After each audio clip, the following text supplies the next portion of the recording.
সাবেক প্রধানমন্ত্রী BNP chairperson Begum Khaleda Zia আজ ভোর ৬টায় রাজধানীর এভার কেয়ার হাসপাতালে ইন্তেকাল করেছেন এবং তার জানাজা আগামীকাল বেলা ২টায় মানিক মিয়া এভিনিউতে অনুষ্ঠিত হওয়ার কথা রয়েছে। একই সঙ্গে জানাজা শেষে জিয়া উদ্যানে যে প্রেসিডেন্ট জিয়াউর রহমানের যে সমাধিস্থল তার পাশে কিন্তু বেগম জিয়াকে দাফন করা হবে বলে আমরা জানতে পেরেছি। এবং এই মুহূর্তে যদি একটু আপনাদেরকে দেখায় যে রাজধানীর এভার কেয়ার যে হাসপাতালের সামনের যে দৃশ্য সেটা কিন্তু এখনও নেতাকর্মীদের উপস্থিতি লক্ষ্য করা যাচ্ছে। একই সঙ্গে যদি নিরাপত্তার বিষয়ে বলতে হয়, পুরো এভার কেয়ারের সামনে আইন শৃঙ্খলা বাহিনীর সদস্যরা বেশ মোতায়েন রয়েছেন। আমরা দেখতে পেয়েছি পুলিশ, র্যাব, বিজেপি সহ অন্যান্য বাহিনীর সদস্যরা কিন্তু মোতায়েন রয়েছে।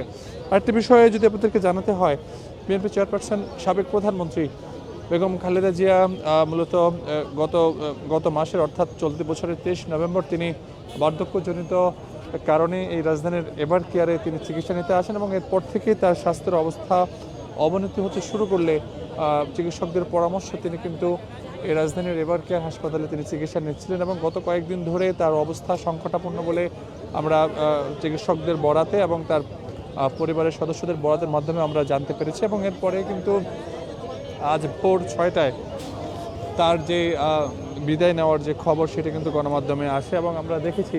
এবং যদি আপনাদেরকে দেখাই, তার মৃত্যুর খবরের পরপরই পুরো এভার কেয়ারের সামনে যে সড়কগুলো রয়েছে সেই সড়কগুলোতে নেতাকর্মীদের ব্যাপক ভিড় লক্ষ্য করা যাচ্ছে এবং সেই ভিড় কিন্তু এখনও রয়েছে। নেতাকর্মীরা ছড়িয়ে ছিটিয়ে রয়েছেন এবং তারা প্রার্থনা করছেন চেয়ারপারসন বেগম খালেদা জিয়ার জন্য। একই সঙ্গে আমরা দেখেছিলাম যে অন্তর্বর্তী সরকারের যিনি রয়েছেন প্রধান উপদেষ্টা ডক্টর মোহাম্মদ ইউনূস, তিনি কিন্তু জাতির উদ্দেশ্যে দেওয়া ভাষণে ৩ দিনের রাষ্ট্রীয় শোক ঘোষণা করেছেন। একই সঙ্গে আগামীকাল সাধারণ ছুটি কিন্তু ঘোষণা করা হয়েছে।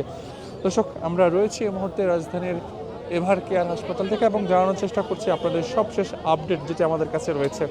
আসলে বিএনপি চেয়ারপারসন বেগম খালেদা জিয়াকে কখন বের করা হবে, কখন নিয়ে যাওয়া হবে সেই বিষয়ে এখনও সেরকম কোনো তথ্য আমাদের কাছে আসেনি। তবে আগামীকাল দুপুর ২টায় মানিক মিয়া এভিনিউতে অর্থাৎ জাতীয় সংসদ ভবনের দক্ষিণ প্লাজায় মানিক মিয়া এভিনিউতে তার যে জানাজা সেটি অনুষ্ঠিত হওয়ার কথা রয়েছে এবং জানাজা শেষে তাকে দাফন করা হবে জিয়া উদ্যানের যে শহীদ প্রেসিডেন্ট জিয়াউর রহমানের যে সমাধি রয়েছে সেই সমাধির পাশে কিন্তু তাকে দাফন করা হবে বলে আমরা বিভিন্নভাবে জানতে পেরেছি। এবং দর্শক দেখতে পাচ্ছেন যে নেতাকর্মীদের ভিড় ব্যাপকভাবে লক্ষ্য করা যাচ্ছে। একই সঙ্গে উৎসুক মানুষজনও কিন্তু রয়েছেন এখানে।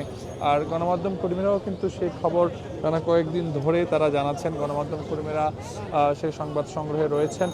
আর দুপুর থেকেই মূলত নেতাকর্মীদের যে অর্থাৎ তার মৃত্যুর খবরের পর থেকে নেতাকর্মীদের ভিড় কিন্তু এভার কেয়ারের সামনে বাড়তে থাকে এবং সেই ভিড় এখনও রয়েছে এবং নেতাকর্মীরা সড়কের বিভিন্ন স্থানে তারা ছড়িয়ে ছিটিয়ে রয়েছেন। দর্শক, আমরা রয়েছি এই মুহূর্তে রাজধানীর এভার কেয়ার হাসপাতাল থেকে এবং দেখানোর চেষ্টা করছি যে নেতাকর্মীদের যে ভিড়, একই সঙ্গে আইন শৃঙ্খলা বাহিনীর সদস্যরা তারাও কিন্তু বেশ সতর্ক অবস্থানে রয়েছে। আরেকটি বিষয় যদি জানাতে হয় যে বিএনপি চেয়ারপারসন সাবেক প্রধানমন্ত্রী বেগম খালেদা জিয়া তিনি কিন্তু দীর্ঘ কয়েকদিন ধরে এই রাজধানীর এভার কেয়ারে তিনি চিকিৎসা নিচ্ছিলেন এবং চিকিৎসকদের পরামর্শে তিনি নিবিড় পর্যবেক্ষণও ছিলেন, সেটিও কিন্তু আমরা জেনেছি। এবং সব কিছু মিলিয়ে যদি বলতে হয়, বিএনপি চেয়ারপারসন দেশনেত্রী বেগম খালেদা জিয়া তিনি কিন্তু দেশের প্রথম নারী প্রধানমন্ত্রী।